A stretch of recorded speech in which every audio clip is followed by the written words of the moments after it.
오늘은 마태복음 8장 1절에서 13절 말씀, 문둥병자와 백부장의 믿음을 가지고 함께 나누겠습니다.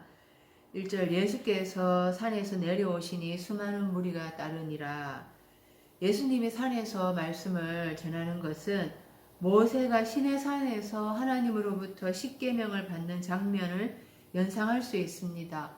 먼저 출애굽기 3장에서 모세가 장인 미디안 제사장 이드로의 양무리를 칠 때 하나님의 산 호렙에 이르게 됩니다. 그때 하나님이 모세를 부르시면서 그와 만나 주십니다. 산은 하나님의 현현 임재의 장소로 묘사됩니다. 이스라엘 자손이 애굽 땅을 떠난 지 3개월이 지난 날 시내 광야에 진을 쳤습니다.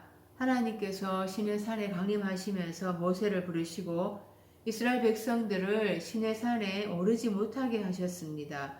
산은 높은 곳으로 지성소를 비유한다고 할 수 있습니다.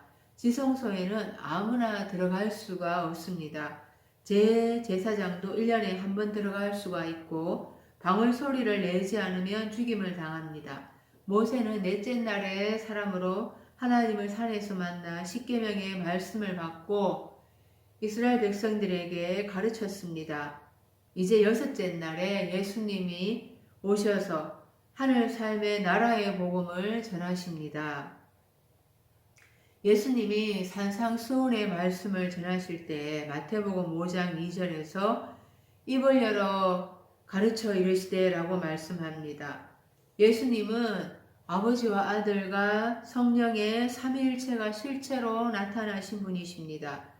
보이지 않는 하나님을 우리가 이해할 수 없으니 보이는 예수님의 모습으로 우리에게 말씀하십니다. 하나님의 아들이 인간의 몸을 입으셨다고 했는데 예수님이 하나님이십니다. 예수님이 하나님의 현현입니다. 예수님이 하늘의 정인으로 오셔서 말씀을 전하십니다. 이때 입을 열어가 아노이고라는 단어입니다. 이 단어는 계시록 6장 1절에서 사도 요한이 내가 봄에 어린 양이 7인 중에 하나를 떼시는데 그 인을 떼다라는 뜻으로도 쓰입니다. 지성소의 언약궤의 비밀이 열리기 시작하는 것입니다. 계시록 19장 9절에 어린 양의 혼인잔치에 청함을 받은 삶은 복이 있도다. 이 삶은 하나님의 참되신 말씀 삶이라고 말씀하셨습니다. 우리가 그리스도 예수의 정결한 신부가 될 때 하나님의 말씀이라고 해주시는 것입니다. 하나님의 말씀이라고 하는 것은 그 지성소의 언약궤라는 것입니다. 우리가 지성소의 언약궤라는 것입니다. 그 지성소의 언약궤가 열리기 위해서는 우리가 신랑 되시는 그리스도 예수로부터 수리받은 거룩한 성 새 예루살렘 성이 되어야 합니다. 계시록 21장 10절에 성령으로 나를 데리고 크고 높은 산으로 올라가 하나님께로부터 하늘에서 내려오는 거룩한 성 예루살렘을 보이고, 이 하늘에서 내려오는 거룩한 성 예루살렘은 우주 종말의 때에 물리적인 새 하늘의 물리적인 성을 이야기하는 것이 아닙니다. 육의 성전인 나의 첫 하늘이 또 첫 땅이 지나가고 거룩한 영의 새 성전이 되어지는 것을 말합니다. 거룩한 성 예루살렘 성이 될 때 내 안에서 내 안에 지성소에 있는 언약궤의 말씀이 깨달아지기 시작을 하는 것입니다. 지성소의 말씀의 비밀이 열리는 것을 예수님께서 마태복음 5장에서부터 산에서 입을 열어 가르쳐 가라사대 이렇게 라고 표현하고 있습니다. 스토리로 만들어서 이야기하는 것입니다. 지성소의 말씀을 열어주신 것이 산상수훈이고, 이제 그 말씀을 사람들의 삶의 현장에서 다양한 사람들을 만나면서 문제를 풀어주고 적용해가고 하는 것이 8장부터입니다. 제자들이 그 예수님으로부터 말씀을 들으면서 여섯째 날을 통과해 가는 중에 있습니다. 그 제자들은 예수님으로부터 말씀을 듣고 물세례와 피세례, 성령 세례까지 받고 일곱째 날에 들어가서 복음을 전하는 사도들이 됩니다. 내가 예수님의 제자가 되어서 말씀을 들으며 여섯째 날을 통과해 가고 또 나도 또한 피세례, 성령 세례를 받으면 지성소의 언약궤가 완전히 깨달아지는 것입니다. 예수님께서 산에서 내려오시니 수많은 무리가 따른다고 했습니다. 내 안에 지성소가 열리기 시작하면서 그 내 안에 있는 무리 삶이 주님과 동행하기 시작하는 것이죠. 무리 삶이라는 것이 마태복음 4장 24절에 그 예수님이 회개하라 천국이 가까웠느니라 하시면서 온 갈릴리에 다니사 복음을 전파하시고 또 병든 자를 치유해 주셨습니다. 그 예수님의 소문이 온 수리아에 퍼졌다고 합니다. 그래서 사람들이 각종 병에 걸려서 고통당하는 자, 귀신 들린 자, 중풍병자들을 예수님 앞에 데려옵니다. 그런 자들이 바로 무리 삶이라고 이야기하고 있습니다. 복수로 쓰여 있으니까 다른 사람을 이야기하는 것처럼 보입니다. 그러나 내 안에 있는 나의 속성들을 이야기하는 것이라고 생각하지 않습니다. 다른 사람들을 복수라고 이렇게 생각을 하니까 그래서 나는 병들지 않았고 귀신 들리지 않았고 간질 들리지 않았고 중풍병에 걸리지 않았다고 생각합니다. 육적인 병을 말하는 것이 아니라 영적인 병, 내 안에 병든 것들을 말합니다.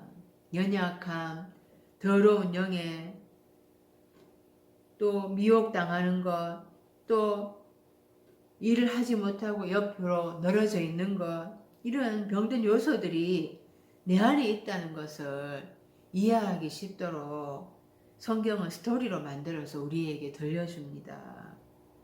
그 스토리 속에서 우리는 영적인 것들을 깨달아야 하는 것이죠. 또 헬라어의 복수를 그냥 사람들이라고 생각해서는 안 되고 삶으로 번역을 해서 나에게 주시는 말씀이라고 생각을 해야 합니다. 내가 교회 나와서 예수님을 믿으며 신앙생활을 했지만 혹여인가 청지기 아래에서 전해들은 초등학문의 말씀들은 나를 살아나게 하지 못하고 있습니다. 그 감옥살이를 시키면서 나를 병들게 하고 있죠.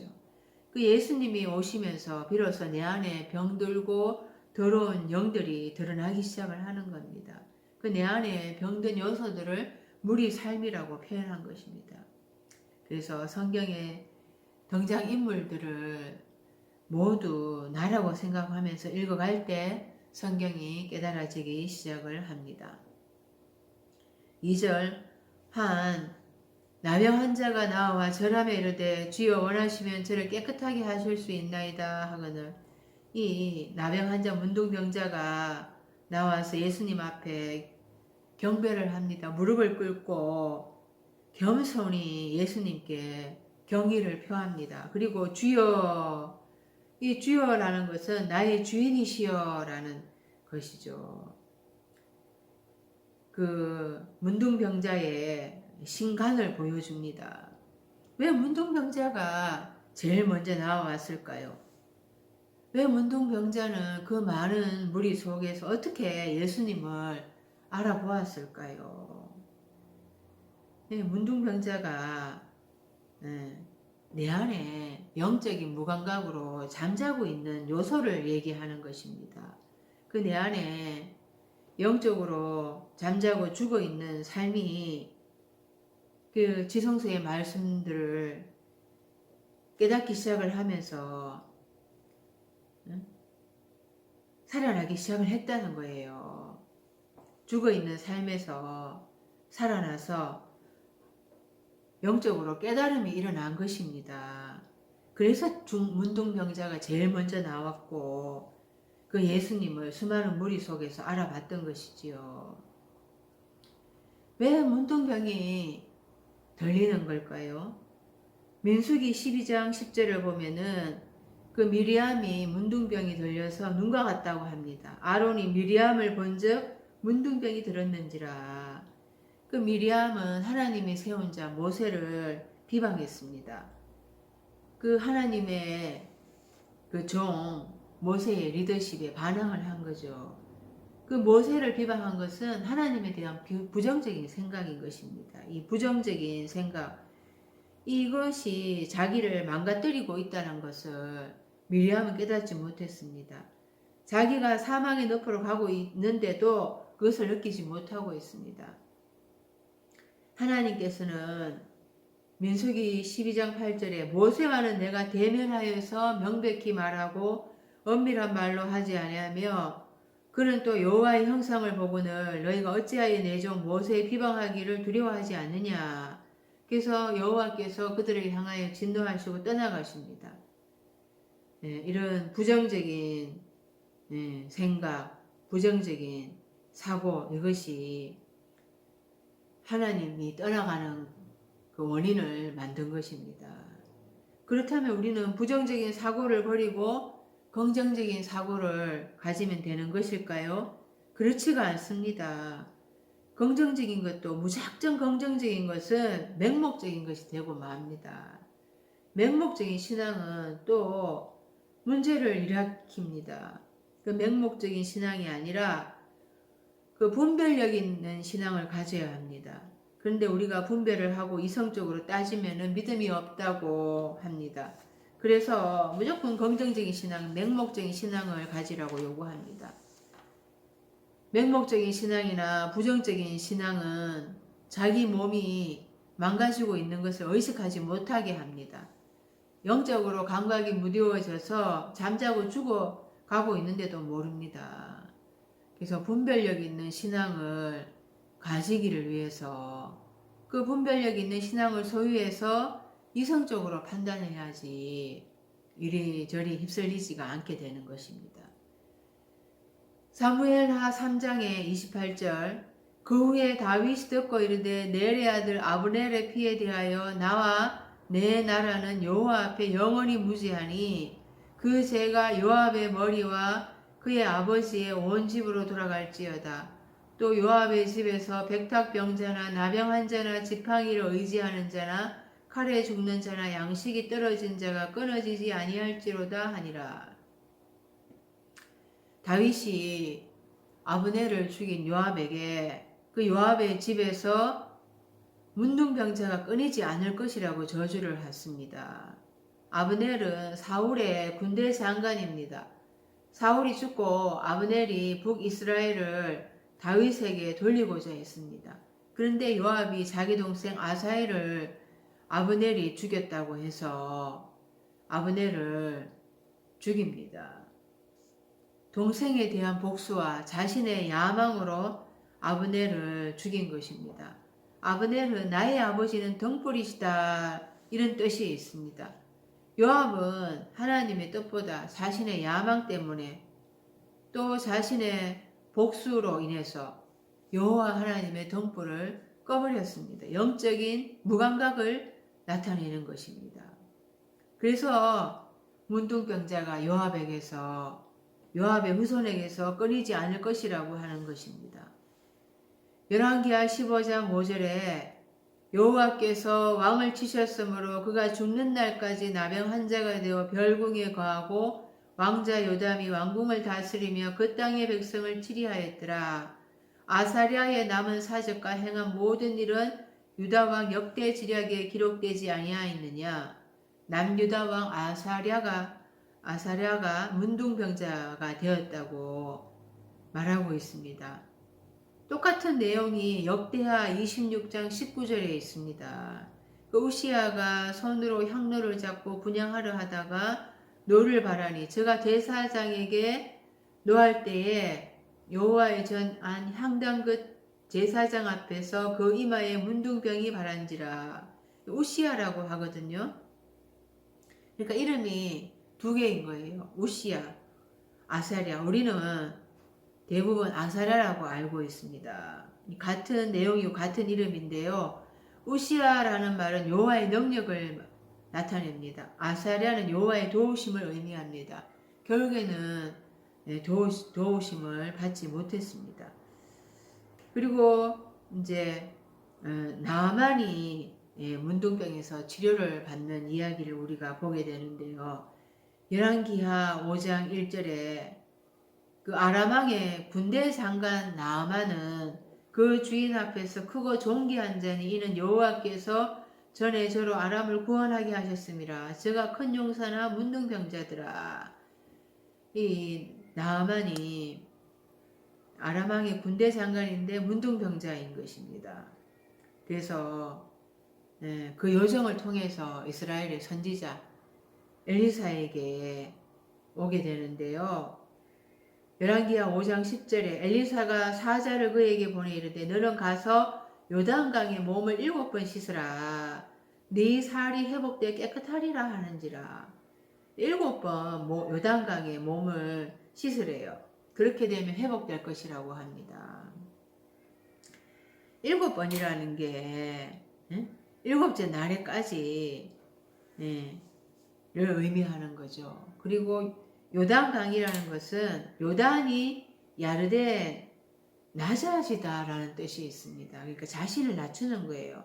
그러니까 하나님 앞에서 자신을 낮추고 7째 날까지 가야지 그 문둥병이 깨끗하게 될 거라는 것입니다. 이 구약에 문둥병으로 나음을 입은 사람이 아까 그 미리암, 그 유대인이잖아요. 그리고 나아만, 아람의 나아만 장군. 이 나아만 장군은 아람 나라의 사람으로 이방인입니다. 이방인.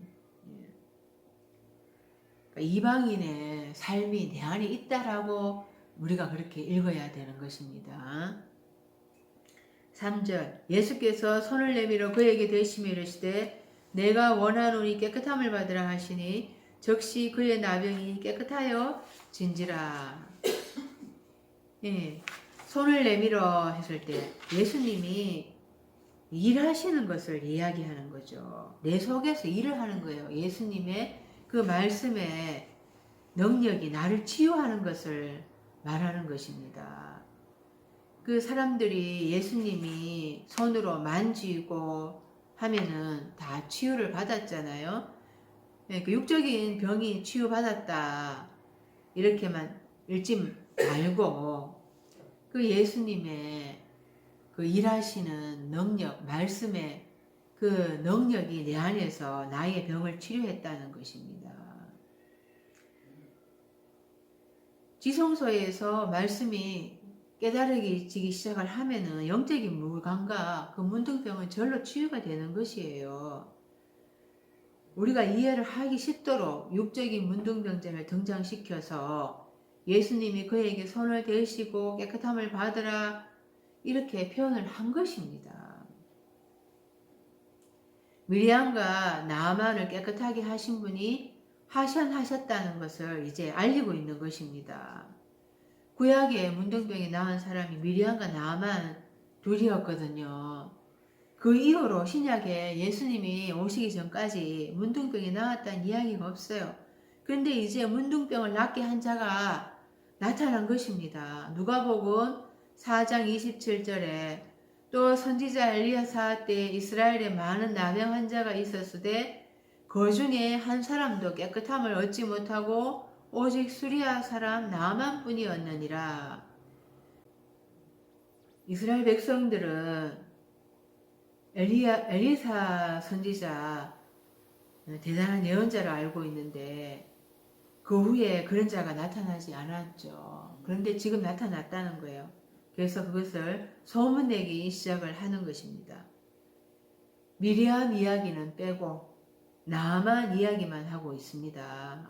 나아만이 아람 사람, 그 이방인이잖아요. 이스라엘을 그 아람이 늘 침략하고 지배를 했습니다.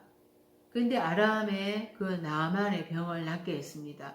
그래서 누가복음에까지 기록이 되어 있죠.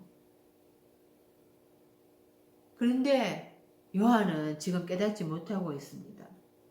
옥중에 있으면서 깨닫지 못하고 있습니다. 바로 이것이 문둥병자입니다. 다섯째 날까지는 눈이 감겨져 있는 거예요. 귀가 가려워져 있고. 요한이 광야에서 회개하라, 천국에 가까운 이라 외쳤죠. 그때 자기가 다섯째 날 그 옥중에 있다는 것을 몰랐을 때는 담대하게 그 광야에서 외쳤습니다. 그 광야가 교회를 의미합니다. 그런데 옥에 갇히고 나니까 그제서야 자기가 이제 옥에 있다는 것을 실감하게 되는 거예요. 정신이 바짝 드는 거예요.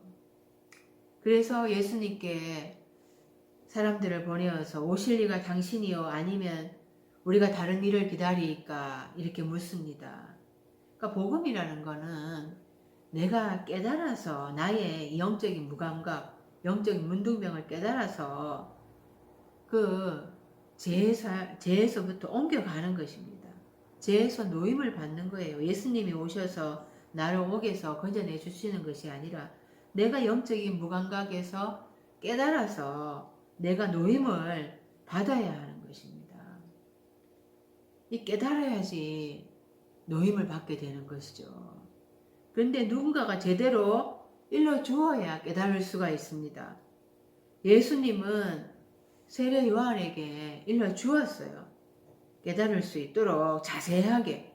그런데 세례 요한이 깨닫지를 못했습니다. 그래서 결국에는 세례 요한의 목이 댕강 날아갔습니다. 우리가 세례 요한처럼 깨닫지를 못하면은 목이 댕강 날아갑니다. 요한일서 1장 7절에 그가 빛 가운데 계신 것 같이 우리도 빛 가운데 행하면 우리가 서로 사귐이 있고 그 아들 예수의 피가 우리를 모든 죄에서 깨끗하게 하실 것이요. 모든 죄에서 깨끗하게 하실 것이요. 이게 바로 문둥병이 나음 받았다는 거예요. 이 깨끗하다. 네? 그 문둥병은 더러운 거잖아요. 그것을 그러니까 문둥병이라고 이야기로 만들었고 그 요한일서에서는 죄에서 깨끗하게 하셨고요. 문둥병이 죄죠. 그래서 죄가 더러운 것인데 거기서 깨끗해졌다. 같은 이야기인 것입니다. 만일 우리가 죄 없다 하면 요한일서 1장 8절에 만일 우리가 죄 없다 말하면 스스로 속이고 또 진리가 우리 속에 있지 아니할 것이요. 이 내가 죄가 없다 이러면 내 자신을 속이는 거예요. 또 진리가 없는 게 바로 그것이 죄인 것입니다. 그거를 들었다라고 말하는 것이지요. 그 상황에서 우리가 낮아지고 또 낮아지고 그 나아만 장군이 요단강에 들어가서 7번 그의 몸을 씻으면 나음 받는다. 그러니까 우리가 7날에 들어가기까지 계속해서 7단계를 거쳐가면서 낮아지고 그러면은 그 분별력이 생기게 되고 새로운 지식이 우리에게 들어오게 되면서 우리는 깨끗하게 되는 것이고 진리가 우리 안에서 우리를 이끌어가게 되는 것입니다.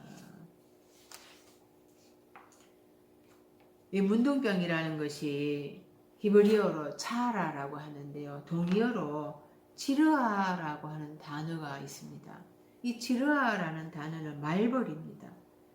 말벌이라고도 하고 왕벌이라고도 하는데요. 이 말벌에 쏘이게 되면 죽습니다. 거의 죽음입니다.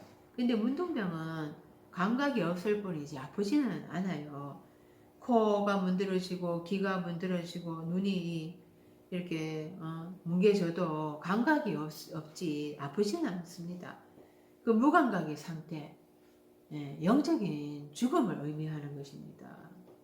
우리가 살점이 안 떨어져 나가고 있지만은 내가 지금 영적으로 잠자고 있고 사망의 너포로 가고 있다는 것을 모르면 다 문둥병자입니다.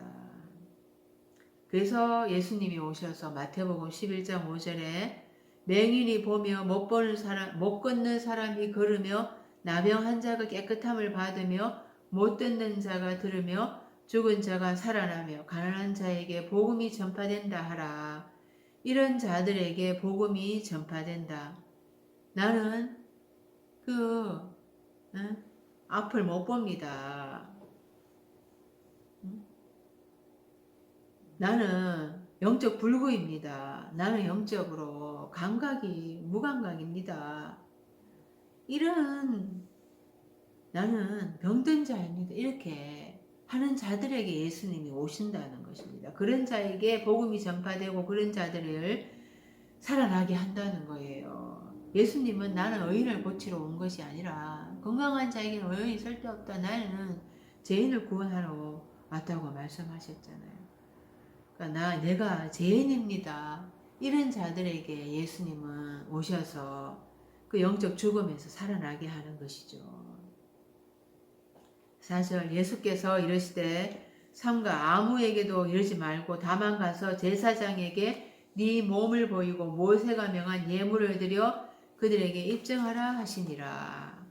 이 문둥병이 이제 나왔잖아요. 그래서 예수님은 그 사람에게 제사장에게 몸을 보이고 모세의 그 명한 예물을 드려서 입증하라고 합니다. 그 제사장이 문둥병이라는 언도를 내렸거든요. 그 언도를 받으면은 통제를 받는 것입니다. 사람들하고 떨어져 있어야 되고 그 통제 구역을 벗어나면 안 되는 거예요. 근데 문둥병이 나왔다 하는 거는 이제 그 제사장에게 가서 확인을 받으면은 제사장의 통제로부터 벗어나게 되는 것입니다. 그래서 그 통제로부터 제사장의 통제로부터 벗어나게 되면은 그게 바로 구원이라는 거죠. 문둥병에 대해서 레위기 13장에 기록되어 있습니다.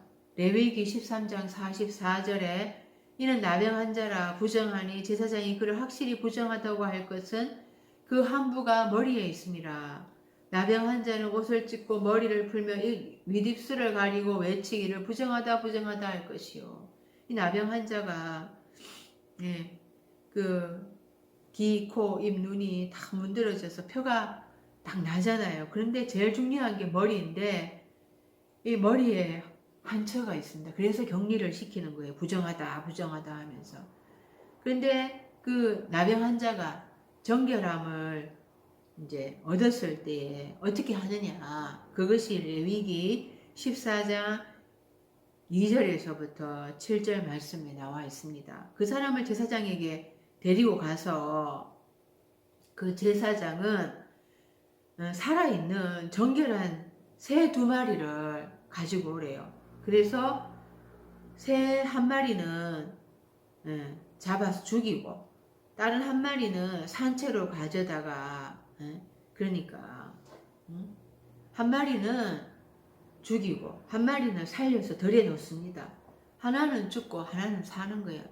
2마리니까 탈바꿈한다는 의미거든요. 그러니까 떡 가는 장은 죽고 술 가는 장은 살아나는 것입니다. 이 죽고 살아나는 문제예요. 그리고 그 정결함을 받을 자에게 그 죽은 새의 피를 7번 뿌립니다. 정하다 하면서. 7번 뿌린다 하는 게 그 나병 환자, 그 문둥병자 나아만 장군이 요단 강물에 7번 몸을 담그는 거랑 똑같은 이치입니다. 그 7번 들어갔다 나와야지 정결케 된다고 했잖아요. 7번 뿌려서 그 정하게 되는 것이라는 것입니다. 7째 날에 들어갔을 때에 정결해진다는 것입니다. 그래서 우리가 7째 날이 그 날에까지 우리가 도착을 해야 한다는 것입니다. 7째 날이 있다는 것도 알지도 못하는 자는 영적으로 문둥병자인 것입니다. 영적으로 잠자고 있고 영적으로 죽어 있습니다. 미리암이 예, 문둥병에 걸렸을 때도 여호와 하나님께서 진 밖에서 7일 동안 머물러라 그랬잖아요. 7째 날에 들어가야지 비로소 정결함을 얻게 되는 거고 회복하게 된다는 거예요. 5절에 예수께서 가버나움에 들어가시니 한 백부장이 나와 간구하여 6절 주여 내 하인이 중풍병으로 집에 누워 몹시 괴로워하나이다. 이 가버나움이 카페르나움에서 위로의 마을이란 뜻입니다. 예수님께서 위로하시는 은혜가 있음을 암시합니다. 백부장이 자기 하인이 중풍병으로 괴로워한다고 했는데요. 이 하인이라고 번역을 했지만은 이 헬라어로 파이스라는 단어인데요. 남자 아이로 이 남성을 나타냅니다.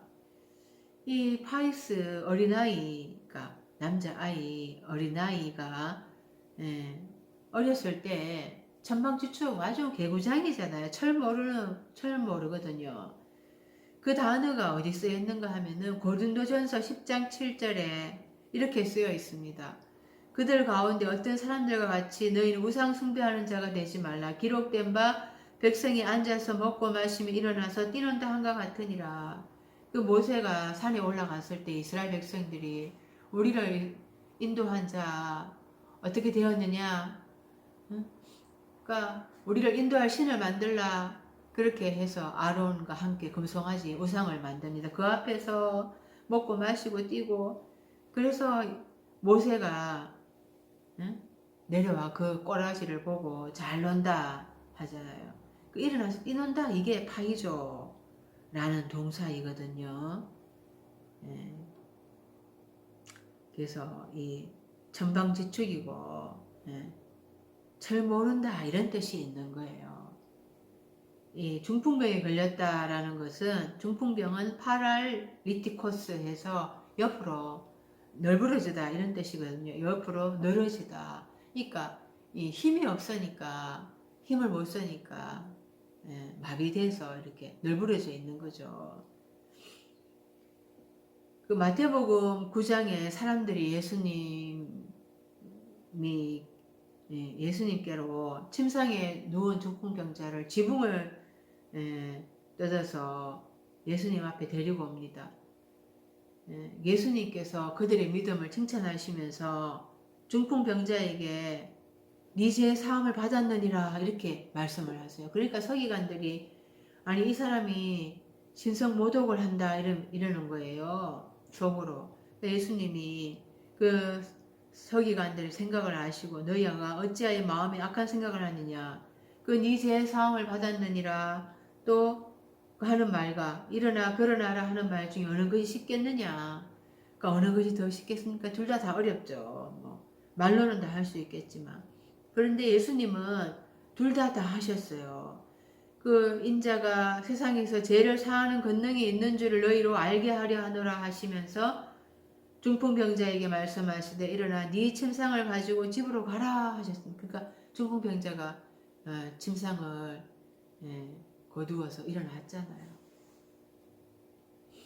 그러니까 보여주는 것은 중풍병자가 일어나서 걸어가는 것이죠. 그런데 이것이 바로 구원받았다는 표시입니다. 죄로부터 노임받았다는 것입니다.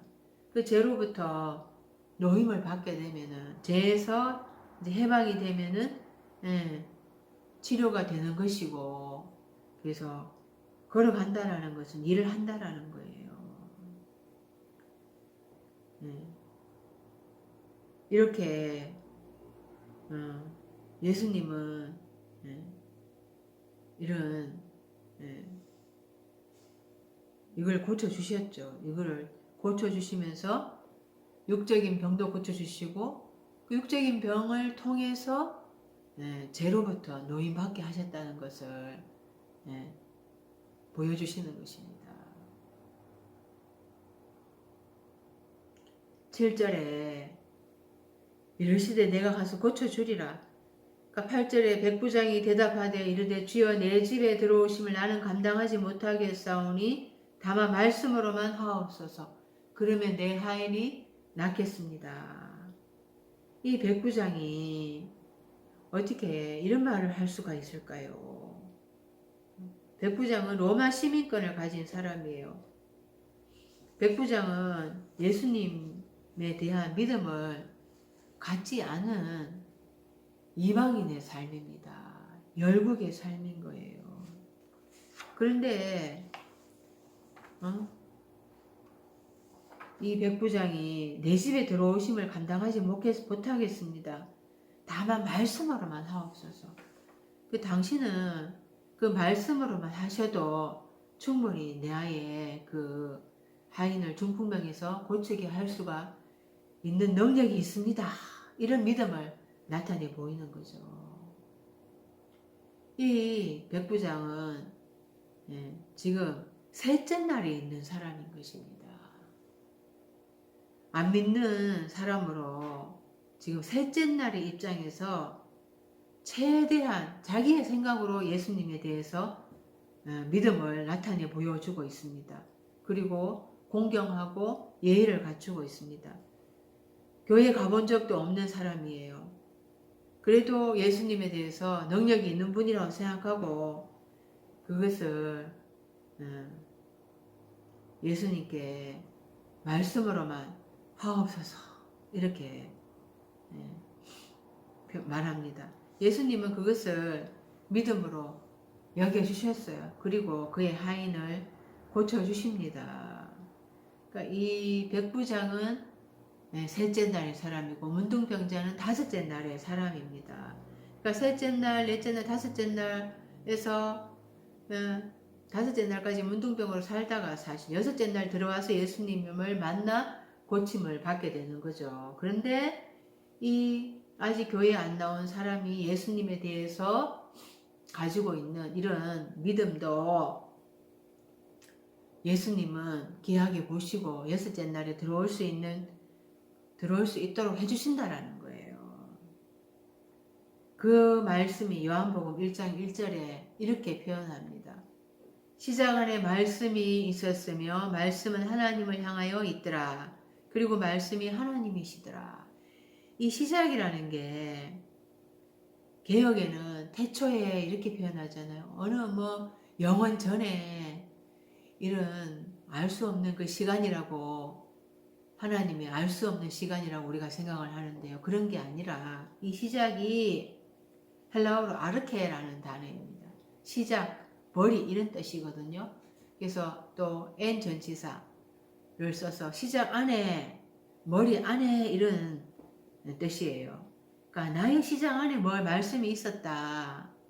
그 말씀이 하나님을 향하고 있더라. 그런데 그 내 시작 안에서 하나님을 향해서 가는 것을 방해하고 있더라는 거예요. 그렇지만은 그 시작 안에 그 말씀의 씨가 있다라는 것입니다. 그래서 이 백부장이 교회도 가본 적이 없는 셋째 날의 사람이지만은 시작 안에 그의 머리 안에 말씀의 씨가 있었기 때문에 지금 예수님을 만나서 믿음으로 구원 얻는다는 거예요. 9절 나도 남의 수하에 있는 사람이요 내 아래도 군사가 있으니 이대로 가라 하면 가고 저대로 오라 하면 오고 내 정도로 이것을 하라 하면 하나이다. 자기가 백부장이니까 자기 밑에 군사가 있잖아요. 그래서 그 자기 식대로 최대한 예의를 갖추어서 예수님께 말합니다. 예수님 말만 말씀만 하시면은 예수님은 능력이 있으니까 그러니까 말씀만 하시면은 그렇게 애써서 들어오실 필요가 없습니다. 그냥 말씀만 하십시오. 자기가 군대 장관이니까 그 자기가 말만 하면은 군사들이 밑에서 움직인다는 거예요. 그것처럼 예수님 그냥 말씀만 하십시오라는 거죠. 그래서 예수님이 놀랍게 여기십니다. 이 백부장의 믿음은 어디에서부터 왔을까요? 백부장은 소문을 통해서 들었던 것이지요. 방금 전에도 또 문둥병자를 고치셨다는 그런 소식을 듣게 된 것입니다. 그래서 저분이라면은 나의 하인도 고치실 수 있겠다라는 그런 믿음을 갖게 된 거죠. 이 셋째 날에 속한 사람들에게 중요한 게 바로 소식입니다. 소문입니다. 그래서 예수님이 소문을 내는 거예요. 근데 다섯째 날에 속한 자들은 소식에 깜깜합니다. 소식에 둔감합니다. 사실 인터넷만 열어놓으면 온갖 소식들을 들을 수가 있습니다. 그런데 어떤 소식이 내가 들어야 할 진짜 복음의 소식인가?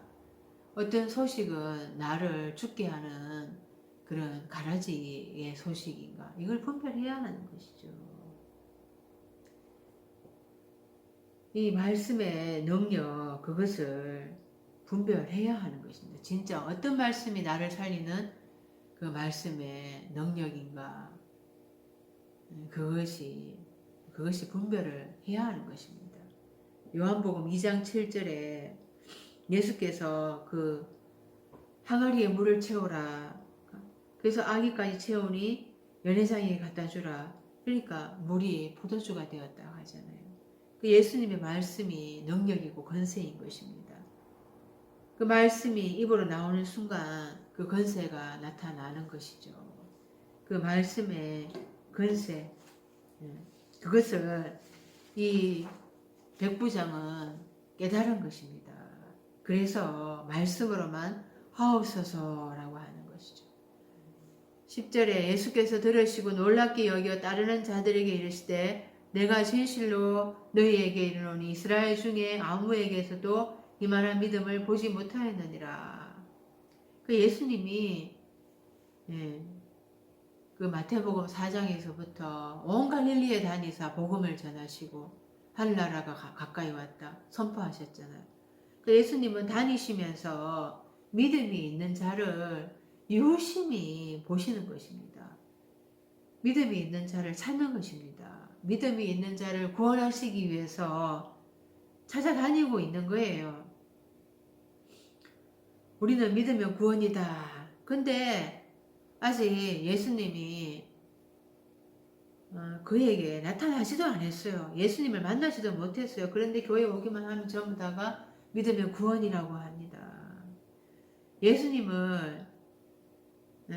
예수님이 찾아와서 그 예수님을 만나야 되고, 그리고 예수님이 합격이라고 하셔야지 구원을 얻는 것입니다. 그냥 교회 나와서 내가 예배드리고 믿기만 하면 구원이다. 그게 구원이 아닌 것입니다. 자동적으로 구원이 주어지는 것이 아닙니다.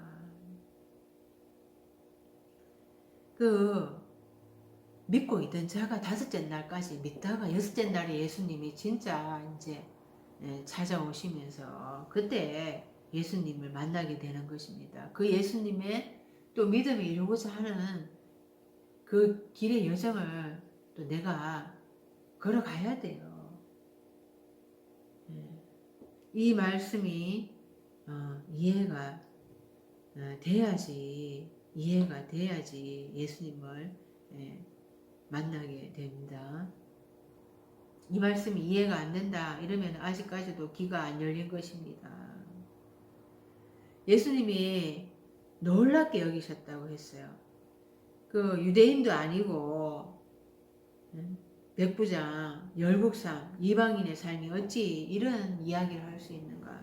또 예수님이 놀라는 사람이 또 한 사람이 있습니다. 가나안 여인입니다. 자기 딸이 귀신 들렸다고 해서 예수님께 와서 자기 딸을 그 흉악한 귀신 들린 딸을 고쳐달라고 합니다. 그 예수님께서 마태복음 15장 24절에 나는 이스라엘 집에 잃어버린 양 외에는 절대 다른 데로 보내심을 받지 아니하였다. 그러니까 여자가 주여 저를 도우소서. 그러니까 예수님이 뭐라고 하는가 하면은 자녀의 떡을 취하여서 개들에게 던짐이 마땅하지 아니하니라. 그러니까 여자가 개들도 제 주인의 상에서 떨어지는 부스러기를 먹습니다. 그러니까 예수님이 그 개다, 유대인이 아닌 이방인 열국삼을 개의 삶이다 이렇게 얘기하니까 그렇게 모욕적인 얘기를 했는데 이 여자는 그것을 응? 예수님께 어떻게 그렇게 그런 말을 할 수가 있어야 따지지 않습니다. 옳습니다. 그런데 개들도 제 주인의 상에서 떨어지는 부스러기를 먹습니다. 그렇게 대답을 하니까 예수님이 두 손 두 발 다 들고 네 믿음이 옳도다. 네 믿음이 크도다. 네 소원 되리라. 그거 적시로 그때부터 그의 딸이 낳았습니다. 이 가난한 여인의 믿음이 대단한 거죠. 그래서 예수님이 칭찬을 한 것입니다. 그 내 자식 딸이 죽어가는데 내가 계치금을 받으면 어떠냐. 이런 절박감을 우리가 가져야 된다는 겁니다. 백부장 가나안 여인을 왜 등장시킨 걸까요? 백부장 가나안 여인 다 이방인 열국산 셋째 날에 속한 자들입니다. 이 셋째 날에 속한 자들하고 그들의 믿음을 다섯째 날에 속한 자들의 믿음과 대비시키고 있는 거예요.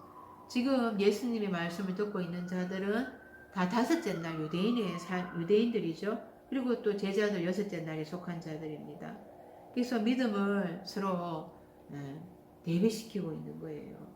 이들이 얼마나 믿음이 대단하냐 그거를 보라는 것입니다.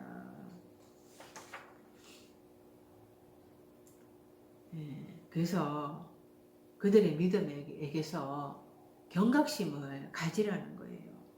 11절에 또 내가 또 너희에게 이르는 동서로부터 많은 사람이 이르러 아브라함과 이삭과 야곱과 함께 천국에 앉으려느니와 이 많은 사람이 아브라함과 이삭과 야곱과 결합해서 이 천국에 앉으려니와 앉는다고 번역을 했는데요. 이 기대다라는 뜻입니다. 그 천국에 이제 와서 아주 편안하게 그냥 자기 집에서 그렇게 기대고 있는 것, 그것을 얘기하는 것이죠. 이 셋째 날에 속한 사람이 그 아브라함과 이삭과 야곱과 함께 천국에 편안하게 기대고 있다. 그런데 12절에 그 나라의 본 자손들은 바깥 어두운 데 쫓겨나 거기서 울며 잃어가게 될 것이다. 그 나라의 본 자손들이 다섯째 날에 속한 자 유대인들을 이야기하는 것입니다. 그자들은 예수님의 말씀을 믿지 않잖아요. 그래서 그들은 쫓겨나게 되고 구원을 얻지 못하게 된다는 거죠. 이 다섯째 날에 그 유대인들을 향해서 또 오늘날의 다섯째 날에 속한 교회의 성도들을 향해서 정신 차리라고 하는 거예요. 로마서 11장 9절에 다윗이 이르되 그들의 밥상이 올무와 득과 거치는 것과 보응이 되게 하시옵고 그들의 눈은 흐려보지 못하고 그들의 등은 항상 굳게 하옵소서. 이 사도 바울이 말하고 있는데요. 이 또 다윗도 그들의 밥상이 올무와 득과 거치는 것과 보응이 되게 하옵소서. 그러니까 넷째 날, 다섯째 날 신앙생활을 하면서 하나님은 축복이다. 그 축복이 그들이 받은 축복이 올무와 득과 거치는 것과 보응이 되게 하라는 것입니다. 그들이 받은 그 복이 오히려 그들에게 올무가 되고 시험이 되고 거치는 것이 되게 하라고 합니다. 지금 넷째 날, 다섯째 날은 기복에 젖어가지고 영적인 문둥병자, 그 무감각, 영적으로 잠자고 있는 삶이라는 거예요. 그래서 그 축복이 오히려 그들에게는 올무가 되고 그들에게는 복음에 거치는 것이 되고 있습니다. 그 로마서 11장 11절에 그러므로 내가 말하노니 그들이 넘어지기까지 실족하였느냐? 그럴 수 없느니라. 그들이 넘어짐으로 구원이 이방인에게 이르러 이스라엘로 시기 나게 함이니라. 예수님은 이런 백부장 또 가나안 여인을 통해서 아까 말했던 또 문둥병자 나아만 장군을 통해서 다섯째 날을 시기나게 한다는 거죠. 결국에는 이 예수님은 다섯째 날에 사람들을 건질 자를 건져서 이들이 이제 일곱째 날까지 들어가게 되어서 사도가 되어서 복음이 전거되게 하는 것이거든요. 예, 예. 그것을 목적으로 하는데 오늘 이 열국 삶을 통해서 나아만 장군, 백부장, 가나안 여인들을 삶을 이들의 믿음을 통해서 이 다섯째 날로 시기나게 하고 있다는 거예요. 13절에 예수께서 백부장에게 이르시되 가라 네 믿은 대로 될지어다 하시니 그 적시 하인이 나으니라. 이 백부장의 믿음이 대단하다. 그래서 칭찬하시고 믿은 대로 될지어다 이렇게 말씀해 주십니다. 앞으로 이 다섯째 날에 이제 속한 사람들에게 이 복음을 전해야 되잖아요. 그러면은 그들은 곧바로 복음을 전해 듣는 것이 아니라 불신이 가득한 그런 모습을 보여줄 것입니다.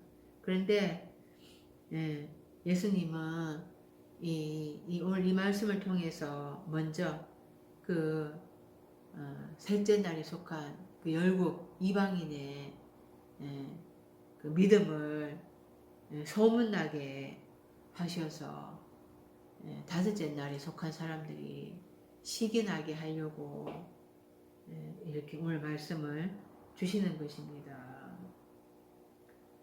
그 문둥병자 또 이런 그런 죄인들을 등장시켜서 또 중풍병 이런 거에서 이제 노인받게 하는데요. 그러니까 이 소문을 나게 하시는 거죠.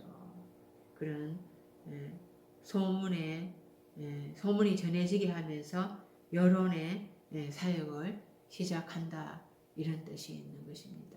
우리가 복음을 전할 때에 이런 셋째 날에 속한 사람들의 그 믿음 그런 또 하나님의 은혜가 있기를 위해서 기도드리겠습니다. 또 다섯째 날에 또 속한 자들이 또 그로 인해서 또 시기가 나서 또 하나님의 복음을 전해 듣는 그런 은혜가 있기를 위해서 우리가 기도해야 되겠습니다. 기도드리겠습니다.